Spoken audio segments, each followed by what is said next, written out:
Coco era una chica divertida, le gustaba el arte, estudió en Córdoba Capital, técnica, técnica en arte y dibujo, algo así, no me acuerdo bien el nombre. Concursó para la bandera de Río Colorado también, eran 20 20 postulantes y todos con un seudónimo.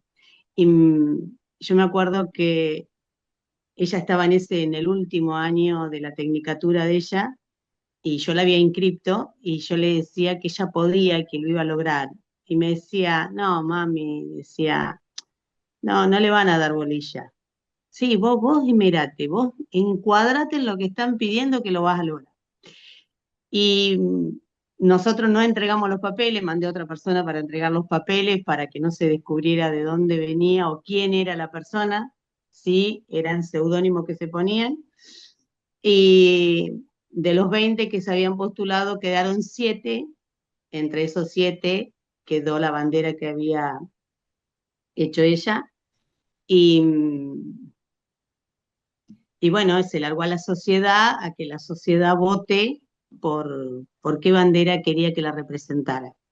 Y había también unas letras escritas eh, de qué significaba cada color o qué significaba cada parte del diseño que habían hecho.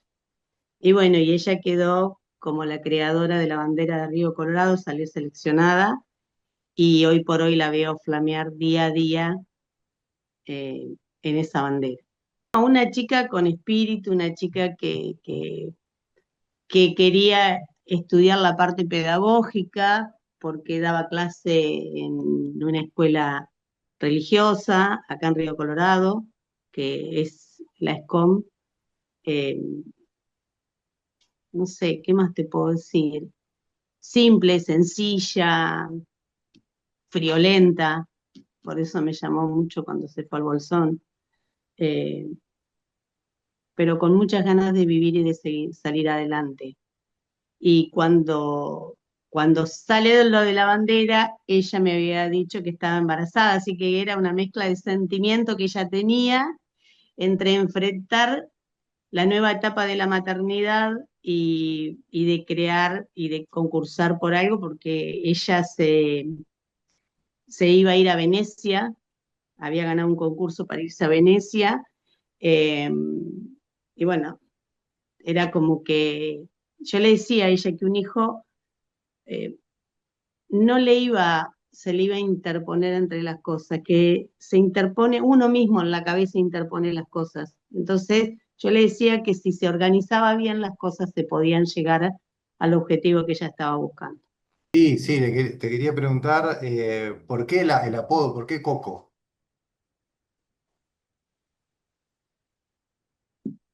¿Por qué el apodo? Buena pregunta, ¿eh?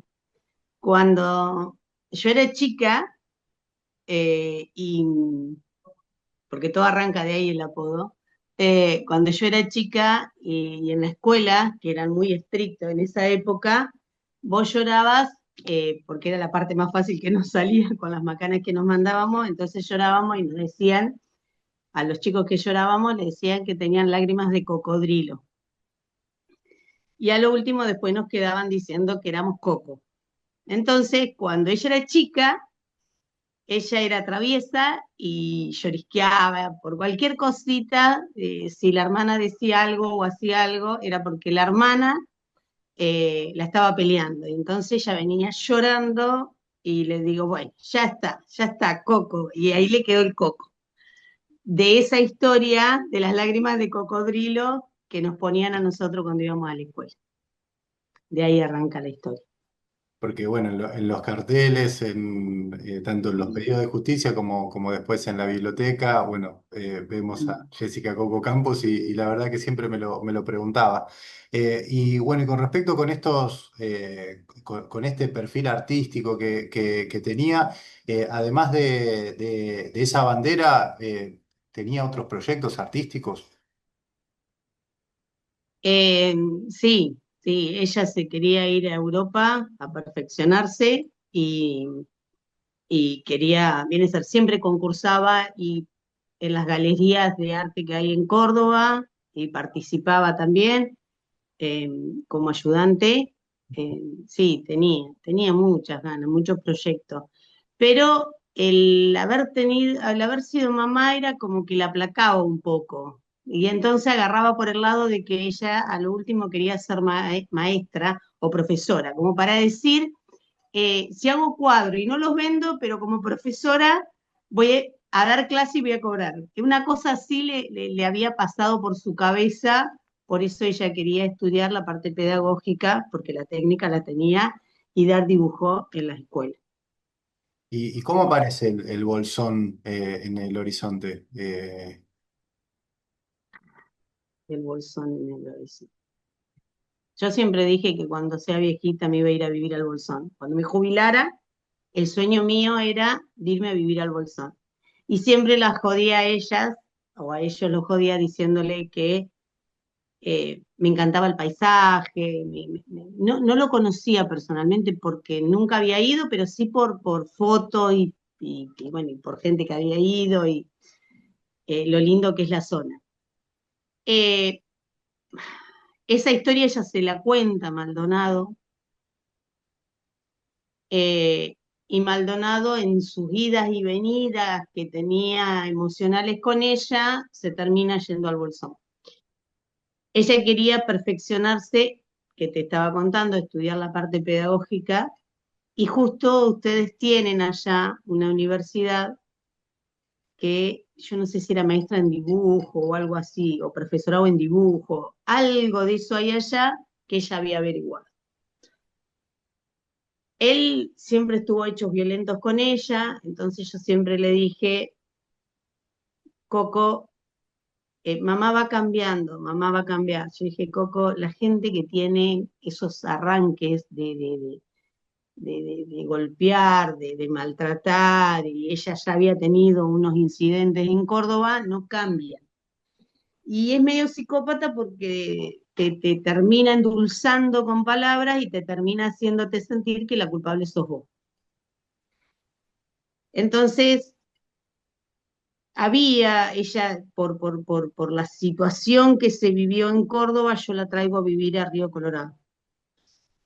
Ella de ahí termina de rendir la tesis final, la va, la rinde y la materia que le faltaba, y se queda acá. Él se viene a Río Colorado y era un calvario.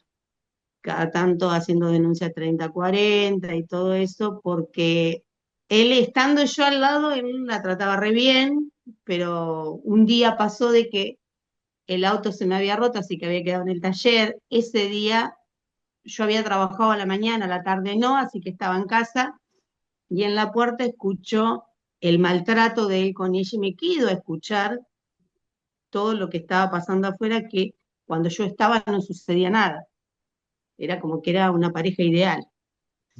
Entonces salgo y le digo a él, no, ellos salen en la bicicleta y salgo yo detrás, y él la patea a ella y la escupe, y ahí le pegó el grito de atrás. Eh, y bueno, de ahí es como que él toma distancia, tiene una denuncia 30-40 que la llevo a hacer a la comisaría Coco, y de ahí él se va de Río Colorado. De ahí cuando él tiene tantas denuncias y todo eso, se va de Río Colorado. Pero mantiene contacto con ella por teléfono. Al poco tiempo, no sé, porque yo trabajaba todo el día, se comunican muy seguido, y él aparece a Río Colorado un 22 de diciembre del 2014. Aparece con que se los iba a llevar. Eh, y yo le agarro a Coco y le digo, Coco teniendo 24 años, le digo, hija, pero vos estás segura de lo que vas a hacer. Este tipo no va a cambiar, no va a cambiar. Mami, vamos a darle una oportunidad. ¿Qué oportunidad? Te me vas al Bolsón, ya te me fuiste a Córdoba, y fue terrible lo que viví, para traerte, para cobijarte, para protegerte, y después te lo siguió haciendo en Río Colorado, no creía que no se lo vaya a hacer allá. Así que ahí es donde arrancan ellos un 24 de diciembre, un 24 de, no, un 23, el 23 de diciembre arrancan ellos para allá, viajan casi todo el 24 para, para el Bolsón. Pero también quería, bueno, preguntarte en lo que puedas contarnos de lo que fue, bueno, según lo que podemos ver en la causa, el último mensaje que recibís de ella y después la búsqueda, porque te venís para acá a buscarla y, bueno, ¿cómo fueron esos días? Entre el periodo de que ella va al periodo del encuentro del cadáver pasaron 42 días. Y en el último mensaje me dice, porque ella me hizo comprar los pasajes y compro el pasaje de la nena también, que en ese momento por ser chiquita pagaba un seguro, porque yo a él le dije antes de irse, si pelean, se enojan o algo, vos lo único que hacéis es llamarme y yo compro los pasajes y me las traigo. Sí, sí, quédese tranquila, me dijo. Y cuando pasó esta tragedia, eh, yo cuando fui a todos los colectivos a buscarla, no dejé ni un colectivo sin irla a buscar, y yo llamaba y mandaba mensaje y nadie me contestaba y entre todas esas me ataca la loca y le digo, mira Coco, si no me respondes, yo llamo a la policía de Bariloche del Bolsón que te busque. Entonces ahí me contesta, Ma, quédate tranquila, todo se arregló, todo está bien. Cristian dijo que va a cambiar. Dale la oportunidad, tené paciencia. Entonces me voy a ver a mi mamá, a mis hermanos, porque mis hermanos son más o menos todos de la misma edad con Coco, y me voy a ver a mis hijos a ver si ella qué había respondido, porque para mí algo estaba pasando y que no era lo que habíamos hablado. Y entonces me dice que, bueno, más, dejale unos días, deja pasar y fíjate. Bueno, entonces yo le contesto, está bien, pero respondeme el teléfono, por favor, hija. Sí, ma, te amo. Y esas, las respuestas eran, esa respuesta, sí, mamá, quédate tranquila, te amo, y me mandaba beso de Matilde, parecía que era ella, pero el otro texto me daba que no era, que no era. Yo en ese momento andaba mal económicamente, se me había roto el auto, todo. Así que había pedido un préstamo porque yo dije, junto la plata y me voy. Y estaba trabajando en la escuela de verano de preceptora. Y le digo ella me respondía y me respondía y me respondía, y en un momento, que fue el 18 de enero, ella me deja de responder. Entonces le digo a los chicos, a mis hijos, les digo, bueno, yo cobro el sueldo y como sea yo me voy.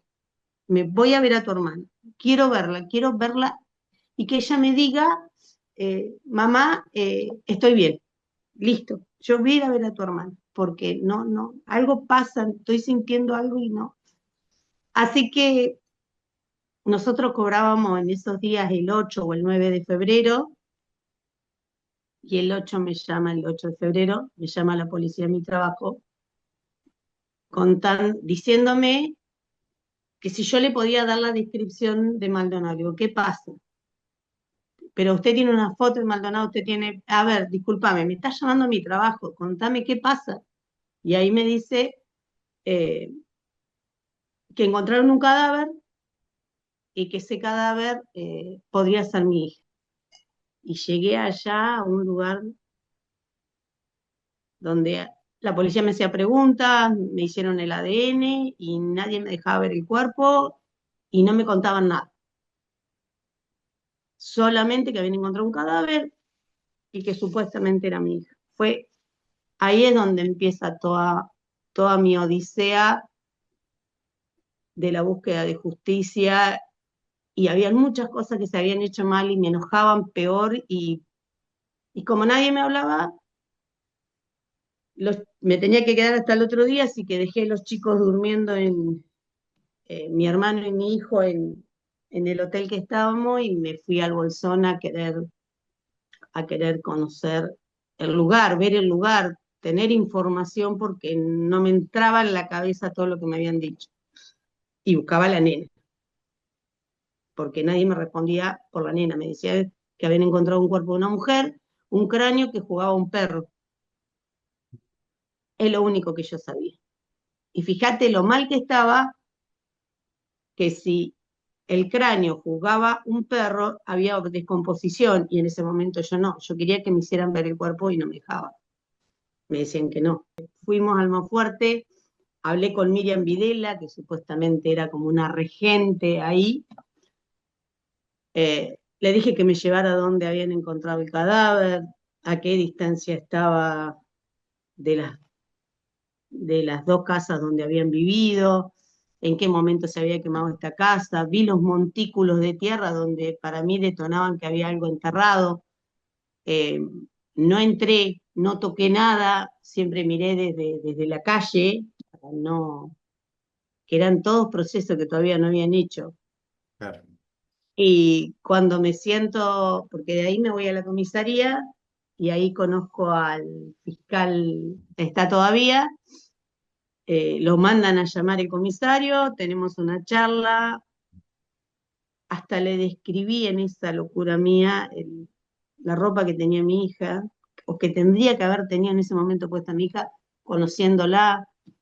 Me dijo que sí, que quién me lo había dicho, no, nadie, nadie. Le hablé de los montículos que yo había visto a la distancia, que me daban la impresión que eso tenían que investigar. Mi hija nunca se iba a ir, sin la nena y sin la tela. Es una tela para colgarse porque ella hacía tela. Cierto. Eran dos cosas que no se las iba a olvidar nunca. Te podía olvidar cualquier otra cosa, pero esas dos cosas no. Eh, y me dice, sí, recuperamos una tela, una bordó. Sí, sí, dice, recuperamos una tela bordó en el allanamiento, todo, pero bueno, le faltaba el rastrillaje de afuera de la casa. Bueno, nunca me voy a olvidar cuando Losada me comenta que podemos hacer un arreglo, que son los juicios, no me Abreviados. acuerdo el nombre, abreviados. Pero tenía que ver con el arreglo de minimizar la pena debido a que nosotros no teníamos, que todo se daba por indicio. Yo había investigado y en el único lugar que se había dado en Argentina era en La Pampa, que se había resuelto una causa por indicio también, que fue también una muerte. El hombre este mata a la madre del nene y el nene es testigo, pero en fin, como era tan chiquito, no daba. Pero habían otras cosas, un montón de cosas que daban de que este hombre era el asesino. A mí me llamaba la atención porque yo le terminé diciendo a Lozada, mi hija estuvo 4 días viva, entre 4 o 5 días viva en el Bolsón. Nadie podía tener algo en contra de mi hija, porque hacía muy poco tiempo. Eh, También estaba enojada porque Videla había ido a hacer una denuncia por cuando encuentran. Cuando a la noche se fue mi hija a despedir a la casa de Videla, el día 28 a la noche, 28 de diciembre del 2014, se va a despedir de Miriam Videla, eh, y le dice ella, muchas gracias, porque es la persona que conoció, por haber compartido con ella, que se iba a lo de que se venía para Río Colorado con la nena y que tenía trabajo acá, porque el patrón que había tenido anteriormente la había mandado a llamar. Eh, Cuando al otro día aparece Maldonado a las 9 de la mañana con Matilde en los hombros, Videla fue a hacer la denuncia a la comisaría. Que le tomaran la denuncia porque para él algo raro, para ella algo raro había pasado porque la chica no dejaba nunca a la nena. Y Maldonado le había dicho que que se había ido porque ella quería hacer su vida. Y ahora le tocaba a él criarla. Fue la respuesta de Maldonado a Videla. ¿Pero qué nos pasa? En la comisaría no le tomaron la denuncia, no le dieron pelota, no le hicieron nada porque supuestamente es una borracha drogadicta. Pero al cabo de todo, fíjese que Videla era clave, Miriam Videla era clave porque fue la última persona que la vio viva a mi hija y que habló con mi hija. Bueno, pero no la encontraban. Hasta, hasta yo encontré a Pereira, que era prófugo, porque cuando me pongo a buscarla a Miriam, o busco a Miriam o busco a Pereira, uno de los dos, porque eran pareja, tenían que estar juntos. Me la pongo a buscar, me la pongo a buscar en Esquel, en Neuquén, en Mendoza, porque a él lo encuentro en Mendoza, mando a decir a la comisaría dónde se está encontrando Pereira, eh, hasta que me contacto con unos taxistas de Neuquén buscando a Miriam Videla. A ver si ellos, viste que los taxistas andan por todos lados, todo, a ver si ellos, con ellos lograba encontrar a Videla, porque Videla tenía una casa en Neuquén, capital.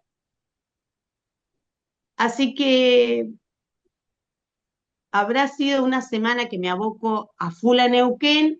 Yo había pedido unos días en el trabajo porque me iba a ir a también a investigar. Y justo una noche me llama Ariel, un amigo taxista, y me dice, Fabián, encontré Videla. Porque para colmo, me llamaba uno, me llamaba el otro, me llamaba él y me decía que no, que Videla había vendido la casa, que no estaba más, que no vivía más. Le digo, Videla está ahí, Videla está ahí. Entonces le digo, bueno, listo, pido unos días, le digo a ella enojada, pido unos días, viajo yo y van a ver que la voy a encontrar. No sé, se pusieron las pilas y la encontraron. Ah, Miriam Videla. Fue crucial Ella, en el juicio, ¿no? ella fue crucial en esto, porque fue la persona que la vio viva a las 9:30 de la noche a Coco, donde Coco le confesaba que se había ido a despedir porque se venía para Río Colorado con Matilde y que se venía con la nena. Bien, y ese, Así que bueno, sí. ¿eh?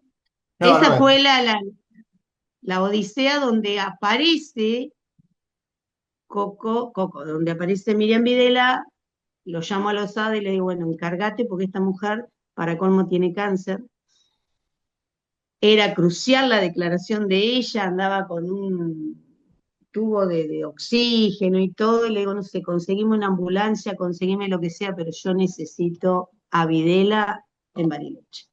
por la Coco que conocemos nosotros, de alguna manera, ese nombre que yo te decía que lo conocemos por ese centro comunitario, que seguramente lo que vos conociste, me lo nombraba una vecina, que en esa época el barrio estaba muy desorganizado, estaba Bien.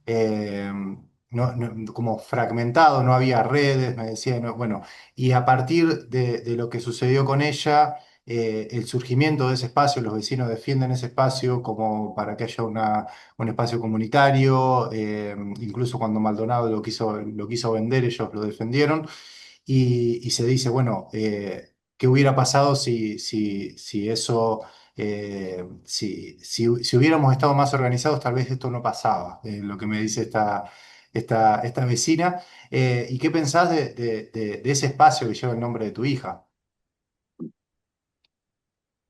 Yo te voy a decir algo, yo creo que donde desaparece Videla y Pereira, de ese lugar, es como que la gente de ahí se liberó. Ellos controlaban y manipulaban un montón de cosas ahí en ese lugar. Ese es otro tema, Claro. porque en el medio de mi investigación salieron muchas cosas más. Pero bueno, yo lo único que dije, yo me aboco a esto, que es lo que estoy buscando, justicia por Coco. Pero no, a mí me emocionó muchísimo, muchísimo cuando las chicas hicieron ese espacio, armaron ese espacio para los chicos. Coco era muy, muy, muy maestrita, ¿viste? Esa de que los chicos primero, de que esto, que bueno, era muy así, y el centro comunitario está bien, bien puesto. Además lo han remodelado mucho, llevaron agua, en ese tiempo no había agua, no había luz tampoco. Nada, nada, ese sería el granito de arena que te ilusiona y que dice que desde después de un gran dolor pueden salir cosas muy lindas, y gente muy linda. Una vez me preguntaron una pregunta: ¿cómo debes odiar al Bolsón? Fue algo que me dejó ¡tuc! Y yo le contesté que yo no odio al Bolsón, porque Maldonado no era el Bolsón, Pereira no era el Bolsón, Videla no era el Bolsón. Son gente que vinieron de afuera e hicieron mal en el Bolsón. Esos son dos mangos aparte. Pero no es la localidad mala, sino la gente mala que por ahí, eh, y habían otros factores, pero bueno, en ese momento vos no podías creer que el comisario podía entrar, pero no podía entrar una patrulla. Habían otros factores también. Eh, pero bueno, la última vez que fui, eh, lo sentí lindo al lugar, lo sentí, y la sentía ella en la brisa del aire, en las plantas que florecen. Ella era muy hipona, diría yo, hasta en su ropa y sus cosas, y la paz y el amor, y que todo divino, y bueno, sentí otro lugar, me sentí bien en el lugar, eh, y lo vi desde otra forma. En el momento que me pasó y que me ocurrió, veía como si fuera un bosque, ¿viste? Y, y como que todo lo que encontraba ahí era todo malo. Hubo mucha gente mala, muchísima gente mala, que doy gracias a Dios que se fue de ese lugar, porque era un lugar, es un lugar lindo, lindo. Almafuerte no es un lugar feo, lo hicieron feo, y hoy lo están construyendo un lugar lindo, un lugar donde da gusto quedarse, da gusto pasar, da gusto eh, ver las mujeres trabajando, ver las familias adelante. Antes era otra cosa.